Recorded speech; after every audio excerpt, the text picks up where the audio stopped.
Hey fam, it's me, I'm back. Buat kalian yang baru join di sini, hai, nama aku Monica, dan di channel ini aku bahas tentang kasus-kasus kriminal yang terjadi di berbagai belahan dunia. Jadi, kalau kalian suka tentang pembahasan kasus kriminal sama seperti aku, jangan lupa buat subscribe dan follow ya. Oke, langsung aja ke pembahasan pada episode kali ini. I hope you're ready.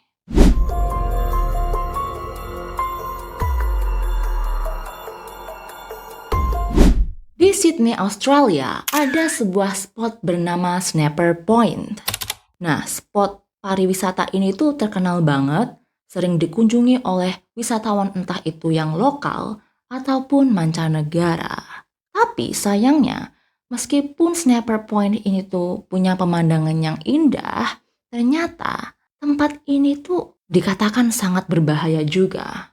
Kenapa kok dikatakan berbahaya? Well, Snapper Point ini tuh merupakan kawasan laut ya. Jadi di sana ada semacam kayak bukit dan di bawahnya itu ada kayak lubang yang dikasih nama blowhole dan di bawahnya itu penuh dengan bebatuan terjal. Selain bebatuan terjal, di sana itu ombaknya kenceng banget, jadi arusnya deras. Jadi kalau sampai ada orang yang nggak sengaja jatuh di spot ini tadi, ya kemungkinan besar mereka nggak bakalan bisa diselamatin.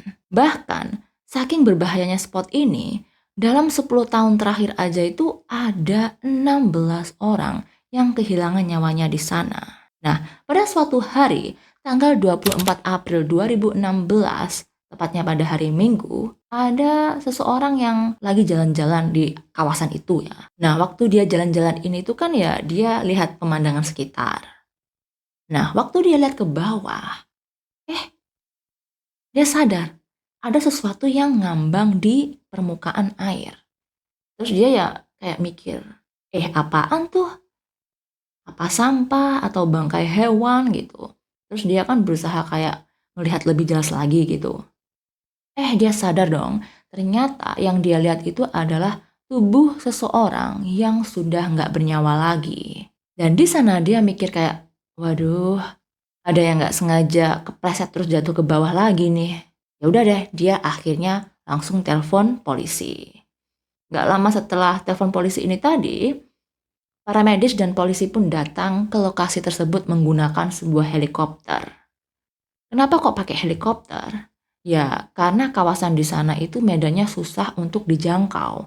Jadi untuk menghemat waktu, para polisi dan para medis pun datang ke sana menggunakan helikopter. Dan pada awalnya ya sama seperti orang yang nemuin tubuh nggak bernyawa ini tadi, polisi mikir bahwa ini cuman kayak sekedar kasus kecelakaan seperti biasa. Tapi setelah mereka berhasil untuk mengambil tubuh itu tadi dari permukaan air, mereka pun sadar kalau mereka salah besar. Ini bukan cuman sekedar kasus kecelakaan seperti yang mereka duga.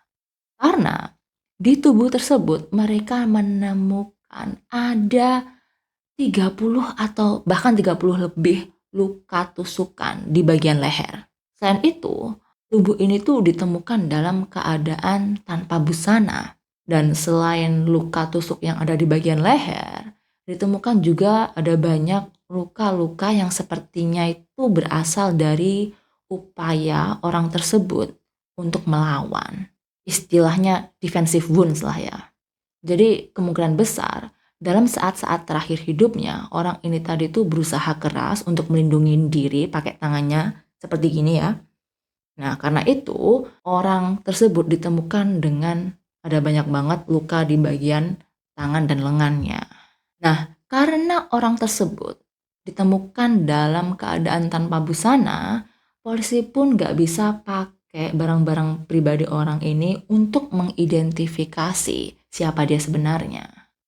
Buat kalian yang udah biasa ngikutin kasus kriminal, kalian pasti tahu kalau di luar negeri sana, ketika polisi menemukan korban yang tidak diketahui identitasnya, maka mereka bakalan menggunakan nama Jane Doe. Nah, sama seperti di kasus kali ini, karena identitas dari tubuh tersebut itu masih belum diketahui, ya polisi pakai nama Jane Doe. Dan karena tubuh tersebut ditemukan di Snapper Point, ya polisi pun akhirnya pakai nama Snapper Point Jane Doe. Anyways, untuk mempercepat proses identifikasi, polisi pun memutuskan untuk membuat pengumuman agar warga yang ada di sana bisa ikut membantu proses identifikasi. Jadi polisi akhirnya bikin semacam kayak sketsa wajah gitu, portrait pakai komputer, dan di sana mereka menambahkan beberapa keterangan tentang tubuh tersebut. Di pengumuman itu disampaikan bahwa polisi telah menemukan tubuh seorang wanita Asia dengan tinggi 170 cm di Snapper Point. Nah, wanita ini tuh diperkirakan berusia antara 20 sampai 35 tahun dan dia memiliki rambut pendek dengan warna coklat gelap. Beberapa saat setelah membuat pengumuman itu, polisi pun akhirnya berhasil mengidentifikasi pemilik tubuh tersebut. Ternyata wanita itu adalah seorang mahasiswa asal Cina bernama Michelle Lang. Tapi di sini tuh polisi juga bingung gitu. Michelle ini tuh ternyata tinggal sekitar 100 km dari Snapper Point. Nah kan jauh banget ya dari sana. Kok bisa tubuh dia ditemukan di Snapper Point? Dan kalian tahu nggak? 3 tahun sebelum kejadian itu, Michelle ini sempat posting foto di Instagramnya. Nah, foto yang dia upload itu tuh pemandangan Snapper Point. Jadi dia upload foto Snapper Point gitu yang ada blowhole-nya. Persis banget spot yang dia foto ini tuh dengan spot di mana tubuh dia ditemukan 3 tahun kemudian. Jadi orang-orang yang ngelihat postingan ini setelah kejadian tersebut, jadi pada mikir kayak, kok bisa banget kebetulan ya. Pasti dia nggak bakalan pernah nyangka kalau spot yang dia foto ini tadi bakalan jadi spot di mana dia ditemukan dalam keadaan tragis dan tidak bernyawa. Nah anyways, di awal-awal kasus ini tuh di-up ke media, banyak orang yang berspekulasi kayak, Michelle kok bisa-bisanya ditemuin di Snapper Point ya? Jangan-jangan dia itu awalnya janjian ketemuan sama cowok di sana, niatnya mau ngedate. Jadi banyak orang yang menduga-duga bahwa Michelle ini tuh awalnya janjian mau ngedate sama cowok di sana. Tapi akhirnya malah berakhir dengan nasib tragis. Tapi gosip ini nggak bertahan lama karena hasil investigasi dari polisi langsung mematahkan gosip tersebut. Michelle Lang itu lahir pada 29 Januari 1991 di Chengdu, Provinsi Sichuan, China. Michelle ini tuh sebenarnya punya 2 nama ya, karena udah biasa banget di China buat punya 2 nama. Nama versi Inggris dan juga nama versi Cina. Nah, nama versi Cina dia itu adalah Ming Mei Lang, sedangkan nama Inggris dia itu Michelle Lang. Ibu dia bernama Mei Zhang, sedangkan untuk nama ayah Michelle tuh nggak diketahui. Tapi yang jelas ayahnya Michelle ini tuh udah lama meninggal karena sebuah insiden, karena waktu itu ada gempa bumi gitu loh. Meskipun dia tuh cuma dibesarin sama ibunya, Michelle ini tuh tumbuh dengan baik ya. Dia bahkan termasuk golongan siswa yang pinter gitu. Dia memiliki prestasi akademik yang bagus. Dan dia juga bermimpi, bercita-cita pengen kuliah di Australia. Dan ternyata mimpi ini tuh berhasil terwujud. Karena pada tahun 2011, Michelle ini tuh diterima kuliah jurusan bisnis di University of Technology, Sydney. Nah, waktu dengar berita kalau Michelle ini tuh berhasil diterima kuliah di Australia, tantenya Michelle yang merupakan saudara kandung dari ibunya Michelle itu tuh akhirnya bilang ke Michelle, Michelle, tante ini kan juga tinggal di Australia. Di sini tante tinggal sama om dan juga sama sepupu kamu. Gimana kalau kamu tinggal sama tante aja? Kebetulan tante ada kamar yang nganggur nih, kamu bisa tinggal bareng tante kalau mau. Dan dengar tawaran ini ya Michelle seneng banget dan dia pun langsung setuju. Oh ya, perlu kalian ketahui ya. Jadi sebenarnya tantenya Michelle ini tuh udah cerai sama suami dia yang pertama dan punya anak. Terus setelah itu dia nikah lagi sama cowok Australia yang lebih muda daripada dia. Sambil bawa anak dari pernikahan yang pertama ini tadi, yaitu sepupunya Michelle. Oke, sekarang kita langsung ke kronologi hilangnya Michelle ya. Jadi pada tanggal 22 April 2016, Michelle ini tuh kan selesai kuliah nih ya, habis kelas gitu. Nah, dia bilang ke teman-temannya, aku mau shopping dulu ya. Oh gitu, ya udah, bye bye, have fun gitu. Habis pamitan sama teman-temannya ini tadi, dia naik bus buat berangkat shopping. Setelah selesai shopping, dia itu sempat ketemuan sama salah satu teman dia buat makan siang. Dan setelah selesai makan, dia naik kereta menuju ke daerah Kempsey, yaitu tempat di mana dia tinggal bersama tante, om, dan juga sepupu dia. Pada jam 4:32, Michelle ini tuh tertangkap CCTV stasiun lagi keluar dari dalam kereta. Terus 10 menit kemudian, Michelle terlihat di CCTV apartemen tantenya dia. Jadi dia ini tuh posisinya udah sampai rumah ya. Dan setelah sampai rumah ini, dia masih sempat telepon-teleponan sama teman dia. Dan kata teman dia nih ya, yang telepon-teleponan sama Michelle, saat telepon-teleponan ini tuh Michelle kelihatan happy-happy aja. Jadi nggak kelihatan ada yang aneh gitu. Nggak ada yang mencurigakan. Terus, sekitaran tengah malam, Michelle ini tuh masih sempat kirim chat ke salah satu teman dia. Dan ini adalah terakhir kali ada orang yang kontak dengan Michelle sebelum dia menghilang.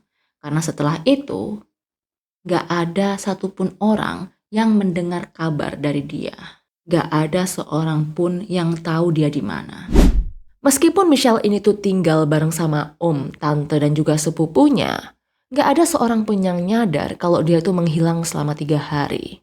Karena di sini posisinya itu tante dia lagi ada urusan bisnis gitu di luar kota, mulai dari tanggal 1 April 2016 sampai tanggal 24 April 2016. Sedangkan sepupunya Michelle itu main di rumah temen dia. Jadi dia nginep di rumah temennya gitu. Satu-satunya yang ada di rumah itu cuman omnya Michelle. Tapi menurut keterangan omnya Michelle, selama 3 hari dia di rumah itu dia fokus kerja begadang. Jadi jam tidur dia tuh kayak kebalik gitu. Malam-malam dia begadang ngerjain kerjaan. Sedangkan di pagi hari dia bakalan tidur. Terus kalaupun dia bangun dan ngelihat Michelle tuh gak ada di rumah, dia mikirnya ya Michelle ini tuh lagi kuliah atau kalau enggak ya dia lagi main sama temen-temennya. Terus di tanggal 24 April jam 10 malam, omnya Michelle ini tuh kan jemput tantenya Michelle di stasiun kereta.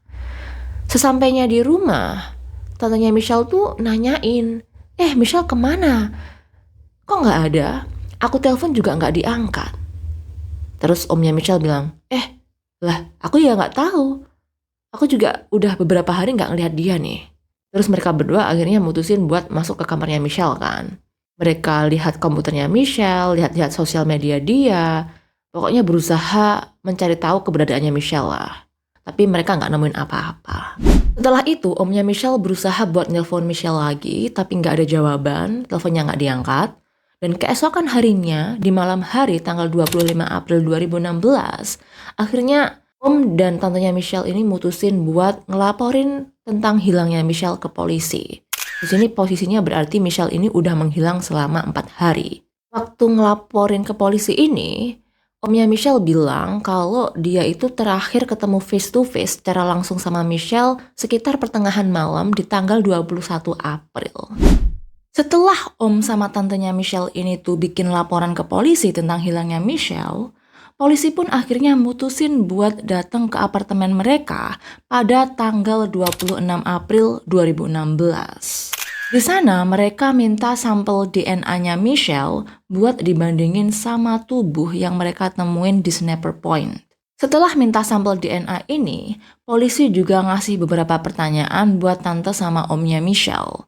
Tapi di sesi tanya jawab ini, polisi nyadar kalau setiap kali mereka itu ngasih pertanyaan ke tantenya Michelle, si omnya Michelle ini tuh selalu berusaha buat ngikut gitu loh, buat jawab pertanyaannya. Seakan-akan nih ya, omnya Michelle ini tuh berusaha banget buat ngontrol percakapan, supaya jawaban yang dikasih polisi itu semuanya sesuai dengan apa yang dia ingin sampaikan. Selain itu, omnya Michelle ini menyampaikan sesuatu yang bikin polisi curiga. Karena omnya Michelle ini bilang kalau Michelle itu lagi deket banget sama seorang cowok dari Wollongong. Omnya Michelle bilang kalau mungkin Michelle itu ketemuan sama si cowok ini. Nah, setelah ketemuan entah apa yang terjadi, mungkin si cowok itu mutusin buat menghabisi nyawa Michelle. Dan tubuh Michelle dibuang begitu aja, makanya Michelle tiba-tiba menghilang secara misterius. Aneh banget kan? Gak ada angin, gak ada hujan, tiba-tiba omnya Michelle bikin asumsi kalau Michelle ini tuh dihabisi nyawanya sama cowok random yang dia lagi PDKT-in. Terus, omnya Michelle juga bilang kalau tubuhnya Michelle ini dibuang. Pernyataan kayak gini tuh malah bikin curiga gak sih? Ditambah lagi, waktu polisi mau pulang nih ya, mereka kan ngelihat ada mobil omnya Michelle yang diparkir di depan apartemen. Nah, di sana mereka sadar kok mobil omnya Michelle ini tuh kotor banget, berdebu, kayak abis dipakai pergi keluar kemana gitu. Gak lama setelah itu, om sama tantenya Michelle dipanggil ke kantor polisi buat dimintai keterangan. Waktu giliran omnya Michelle yang ditanya, kamu kapan terakhir kali ketemu Michelle? Di sana dia jawab kalau dia ini terakhir kali ketemu Michelle itu di tanggal 21 April 2016. Katanya malam itu mereka kalau nggak salah makan salad. Terus habis makan salad, mereka nonton film bareng. Waktu ditanya-tanya ini, omnya Michelle yang bernama Derek itu jelasin semuanya sedetail mungkin. Dia bahkan ngasih tahu polisi tentang piyama apa yang dipakai Michelle pada malam hari itu. Derek bilang kalau setelah nonton film sama dia nih ya, sekitar jam 1 malam, Michelle itu balik ke kamarnya buat tidur. Dan itu terakhir kali dia ketemu sama Michelle. Terus besoknya di tanggal 22 April 2016, Derek bilang kalau dia udah nggak ngelihat Michelle lagi di apartemen. Dan dia berasumsi kalau Michelle itu lagi di luar. Selain itu, Derek juga bilang ke polisi bahwa ketika dia nyadar Michelle ini tuh nggak balik-balik ke apartemen, dia akhirnya berinisiatif buat ngecek komputer dan juga sosial medianya Michelle. Dan di sana dia sempat ngobrol sama beberapa temennya Michelle di Facebook. Terus katanya Derek nih ya, dia bilang kalau temen-temennya Michelle itu ngasih tahu dia bahwa Michelle ini tuh lagi ngejar-ngejar cowok lewat dating app. Lewat aplikasi kencan semacam kayak Tinder gitu. Beberapa hari setelah itu, hasil tes DNA pun keluar. Dan ternyata tubuh yang ditemukan di Snapper Point itu memang adalah tubuh dari Michelle Lang. Dari hasil otopsi, mereka menemukan adanya 31 luka tusuk pada tubuh tersebut. Ada beberapa luka di bagian tangan yang menunjukkan adanya usaha perlawanan untuk membela diri. 9 luka di bagian tangan kiri dan 2 luka di bagian tangan kanan. Sedangkan luka-luka yang lain ditemukan di bagian leher, kepala, dan juga bagian tubuh yang lain. Ditambah lagi, ditemukan juga adanya beberapa luka dari benda tumpul yang kemungkinan didapatkan pada saat tubuh Michelle ini tuh dibuang. Setelah DNA-nya Michelle dikonfirmasi, Derek lagi-lagi diminta datang ke kantor polisi buat ngasih keterangan lebih lanjut. Anehnya, waktu Derek dikasih tahu kalau Michelle ini tuh dihabisi nyawanya sama seseorang, dia dengan santai jawab kalau emang dia udah nebak. Dia udah menduga bahwa kejadiannya emang kayak gitu. Waktu diminta polisi buat nyeritain lagi kronologi tentang apa aja yang dia lakuin waktu Michelle menghilang, ya ceritanya Derek itu kurang lebih tetaplah sama. Cuman dia bilang ke polisi kalau dia lupa ngasih tahu bahwa di tanggal 25 April 2016 dia itu sempat makan malam sama 2 temennya. Intinya menurut keterangan kronologi yang disampaikan oleh Derek, posisinya dia saat Michelle hilang itu bener-bener jauh dari Snapper Point, tempat di mana tubuh Michelle itu ditemukan. Terus kan ya polisi tanya, beneran nih kamu nggak pergi ke Snapper Point? Terus Dereknya ya tetap ngeyel, iya beneran kok. Terus dia jreng, polisi ngasih bukti valid yang nunjukin kalau HP-nya Derek itu terdeteksi ngelewatin daerah Sniper Point pada hari itu. Bahkan mamanya Derek dan juga beberapa saudara dia itu udah konfirmasi ke polisi bahwa pada hari itu emang Derek datang ke rumah mama dia. Selain itu, polisi juga ngasih tahu bukti berupa foto yang nunjukin kalau mobilnya Derek itu ketangkap CCTV kamera lagi masuk ke daerah Sniper Point. Tapi ya Dereknya berusaha ngeles, dia bilang kalau gambarnya itu ngeblur, nggak jelas, bisa aja itu cuman mobil yang mirip sama mobil dia. Padahal polisi juga punya bukti lain yang menunjukkan kalau Derek itu emang pergi ke Sniper Point pada hari itu. Kalau kalian ingat, waktu polisi datang ke apartemennya Derek, mereka kan ngelihat mobilnya Derek itu kotor, banyak pasir berdebu gitu ya. Nah, setelah ditelusuri, ternyata emang daerah jalan yang dilewatin ke Sniper Point itu tuh berdebu dan berpasir. Tapi ya intinya Derek ini tuh tetap ngeyel, dia nggak mau ngaku sama sekali, dan ya polisi akhirnya mutusin buat nyita HP dia. Terus menggunakan teknologi digital forensik, polisi pun berhasil mengembalikan data-data di HP yang udah dihapus sama Derek.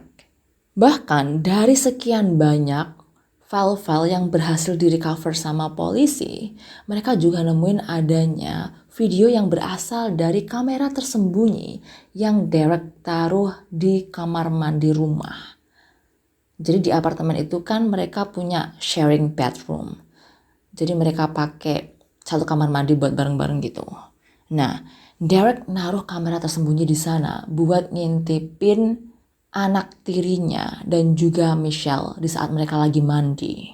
Ditemukan video yang direkam pada bulan September 2014 yang nunjukin anak tirinya Derek, sepupunya Michelle itu lagi mandi. Durasi videonya kurang lebih sekitar 15 menit. Ada juga video yang diambil pada tanggal 15 September 2015. Dalam video itu, terlihat Derek ini diam-diam masuk ke kamar anak tirinya yang lagi tidur. Di sana dia ngelihatin anak tirinya ini tadi posisi lagi tidur sambil dia onana. Tahu kan maksudku ya, onana? Terus masih di tanggal yang sama, Derek lagi-lagi masang kamera tersembunyi di kamar mandi. Dan kali ini yang jadi korban tuh Michelle. Jadi Michelle lagi mandi tuh dia videoin dan durasi videonya tuh kurang lebih 33 menit. Ada lagi video pada tanggal 27 Januari 2016 yang nunjukin Derek yang lagi diam-diam masuk ke kamarnya Michelle yang lagi tidur. Dan lagi-lagi di video itu Derek itu lagi onana sambil liatin Michelle tidur. Oke, sekarang kita masuk ke bukti-bukti utama yang nunjukin apa yang terjadi pada Michelle pada saat dia menghilang secara misterius. Foto dan video dari HP Derek nunjukin bahwa pada tanggal 22 April 2016 pada jam 8:39 pagi, posisinya Michelle itu udah berhasil disekap sama Derek. Jadi tangannya Michelle itu ditali ke belakang, terus mulutnya itu ditutup pakai selotip, pakai lakban. Dan posisinya di sini tuh Michelle bener-bener nggak pakai baju sehelai pun ya. Dan terlihat banget Michelle itu wajahnya bener-bener ketakutan. Terus selain video ini, ada banyak banget foto-foto Michelle yang sengaja sama Derek itu ditaruh di posisi dan pose yang sangat-sangat memalukan.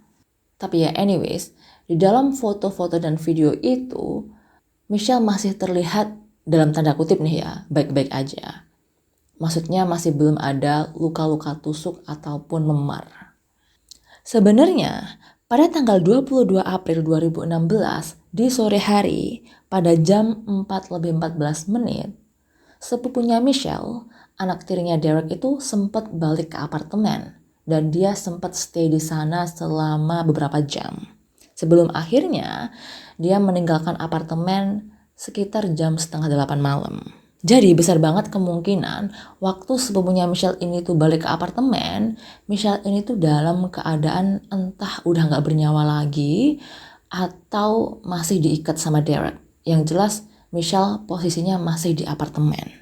Terus sepupunya Michelle ini kan ditanyain sama polisi apa yang terjadi waktu dia ada di apartemen saat itu. Ya dia bilang kalau waktu dia stay di apartemen, si Derek ini tuh di kamar mandi selama 3 jam. Bener-bener 3 jam Derek itu di kamar mandi dengan posisi showernya itu nyala. Terus sepupunya Michelle ini tuh sempat ngetok pintu kamar mandi buat minta shampoo. Dan Derek ya buka pintu kamar mandinya tapi kayak cuman dikit banget gitu. Yang penting tangannya bisa keluar buat ngasih shampoo-nya. Terus Derek ini tuh bilang ke sepupunya Michelle, udah sana kamu pakai kamar mandi yang satunya lagi, kamar mandi yang ini bau gitu. Sebenarnya waktu itu ya sepupunya Michelle ini agak mikir, bau apa, perasaan nggak bau deh. Tapi ya anyways, pada tanggal 23 April 2016 di pagi hari, Derek ini tuh kelihatan di CCTV lagi mondar-mandir ke bagian basement apartemen. Dia tuh sampai mondar-mandir 4 kali, tahu nggak? Dan menurut teori polisi, kemungkinan besar Derek itu mondar-mandir karena dia lagi berusaha buat menghilangkan jejak barang bukti gitu. Selain itu, tantenya Michelle, istrinya Derek, bilang ke polisi waktu diwawancara ya, kalau waktu dia balik ke apartemen itu keadaan apartemennya bersih banget, nggak kayak biasanya gitu loh. Terus dia juga melihat cairan pembersih yang tadinya itu 1 botol full ya, 1 botol gede, cuman tinggal dikit banget gitu, hampir habis. Terus ditambah lagi, spraynya Michelle ini tuh fresh banget, bersih, kelihatan kayak habis dicuci. Dan dia ngerasa ini aneh, karena biasanya yang bagian nyuci spray itu dia. Anyways, pada tanggal 23 April, waktu sepupunya Michelle itu balik ke apartemen, dia sebenarnya nyadar kalau Michelle tuh nggak ada di apartemen ya. Tapi dia nggak mikir aneh-aneh. Setelah itu ya dia ninggalin apartemen balik ke rumah teman dia. Dan di sini polisi percaya bahwa setelah sepupunya Michelle itu pergi dari apartemen, Derek stay di apartemen sama tubuhnya Michelle yang udah nggak bernyawa lagi. Terus keesokan harinya di pagi hari, dia ngechat istri dia buat konfirmasi mau jemput dia di stasiun. Terus di tanggal 24 April 2016, Derek pergi ke Sniper Point dan membuang tubuh Michelle di sana. Terus abis buang tubuhnya Michelle ini, Derek itu masih sempat-sempatnya ngambil 7 foto tempat di mana dia buang tubuhnya Michelle. Entah buat apa, nggak jelas lah. Tapi ya ini malah bisa jadi bukti konkret buat polisi, ya kan? Bahkan setelah itu, waktu Derek mau balik ke mobilnya dan pergi, dia tuh sempat berpapasan sama 2 orang yang lagi jalan di daerah situ. Terus dia bilang ke mereka, saranku sih mending kalian gak usah ke daerah situ deh. Terus abis itu ya Derek pergi ke rumah mamanya buat ngambil uang $300. Tapi dia di rumahnya mama dia tuh cuman kayak sekitar 10 menit doang. Abis itu ya dia balik. Dan seperti kita tahu pada jam 10.30 di pagi hari, tubuh Michelle ditemukan sama orang yang lagi lewat daerah situ. Setelah adanya banyak banget barang bukti, Derek pun akhirnya diperiksa oleh psychiatrist dan disimpulkan bahwa Derek ini tuh nggak ada gangguan mental sama sekali.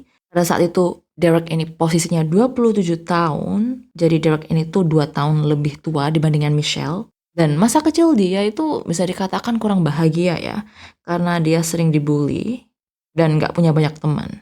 Terus Derek ini tuh kehilangan pekerjaan di tahun 2015 dan akhirnya dia jadi depresi. Terus sebagai pelarian akhirnya Derek ini tuh malah jadi suka makan banget sampai akhirnya dia pun jadi agak obesitas ya.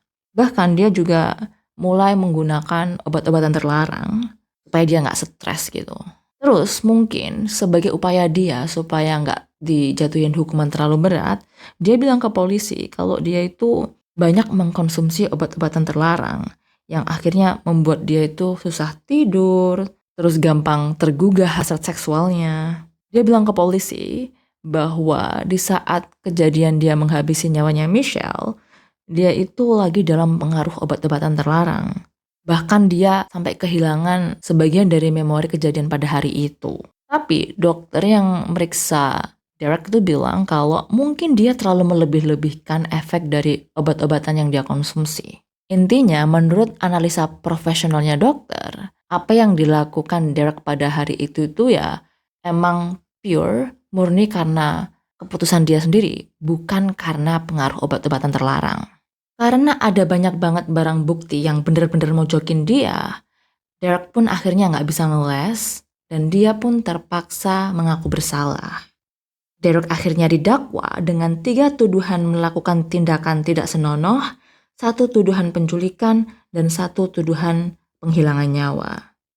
Terus ada banyak lagi pelanggaran-pelanggaran yang dia lakukan yang akhirnya jadi pertimbangan dalam putusan hukum. Di antaranya tuduhan merekam bagian tubuh pribadi seseorang tanpa izin dan juga memasang perangkat untuk merekam seseorang secara diam-diam. Dan pada akhirnya Derek pun dijatuhi hukuman selama 46 tahun penjara dengan kemungkinan pengajuan banding setelah 34,5 tahun. Dan kalian tahu nggak? Ternyata kasus ini tuh nggak berhenti sampai di sini aja.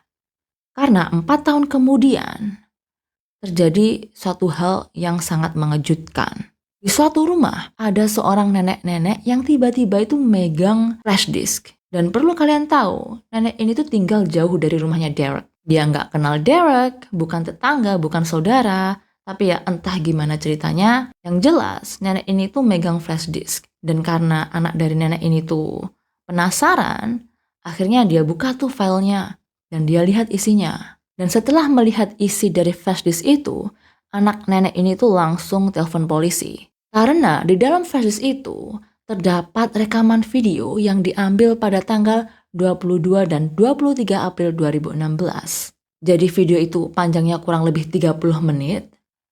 Dan di dalam video itu terlihat jelas Derek yang lagi memperkaos Michelle. Dan video ini menjadi bukti kuat untuk menambah hukuman Derek. Karena sebelumnya Derek ini tuh nggak dijatuhi hukuman atas kasus ruda paksa. Karena nggak ada bukti kalau dia memperkaos Michelle. Tapi dengan adanya video ini, Derek udah nggak bisa berkelit lagi. Dan pada akhirnya, Derek pun dijatuhi tambahan hukuman sebanyak 20 tahun. Tapi ya, anyways, kasus ini tuh tetap bener-bener tragis banget. Gak peduli seberapa berat hukuman yang dikasih ke Derek, itu gak sebanding dengan apa yang dialami oleh Michelle dan juga keluarganya. Karena kalian tahu, setelah kasus ini, ibunya Michelle ini tuh bener-bener terpukul banget karena Michelle ini tuh anak satu-satunya. Michelle ini anaknya baik, bertanggung jawab, dia niatnya ke Australia itu pengen jadi orang yang sukses biar bisa bagian ibunya. Malah nasibnya berakhir dengan sangat tragis seperti itu. Dan parahnya lagi, saat mendengar berita Michelle kehilangan nyawa dengan tragis seperti itu, neneknya Michelle tuh langsung drop, dia benar-benar shock, kena serangan jantung, sampai akhirnya dia pun kehilangan nyawanya. Jadi, ibunya Michelle ini tuh gak cuma kehilangan anaknya, dia juga kehilangan ibunya. Bayangin, dia harus kehilangan 2 orang terkasihnya karena kelakuannya si Derek ini tadi. Bener-bener kurang ajar. Terus buat kalian yang bertanya-tanya tentang respon dari tantenya Michelle, ya jelas dia sangat terpukul, dia merasa kehilangan dan dia juga ngerasa bersalah. Setelah dia tahu kalau ternyata Derek adalah dalang dari itu semua, tantenya Michelle tanpa pikir panjang langsung menggugat cerai Derek. Nggak bisa bayangin sih gimana ngerasa bersalahnya Tante Michelle. Dia niatnya mau nolongin keponakan, malah berubah jadi musibah. Tapi ya anyways, itu tadi untuk kasus kita pada episode kali ini. Thanks for watching.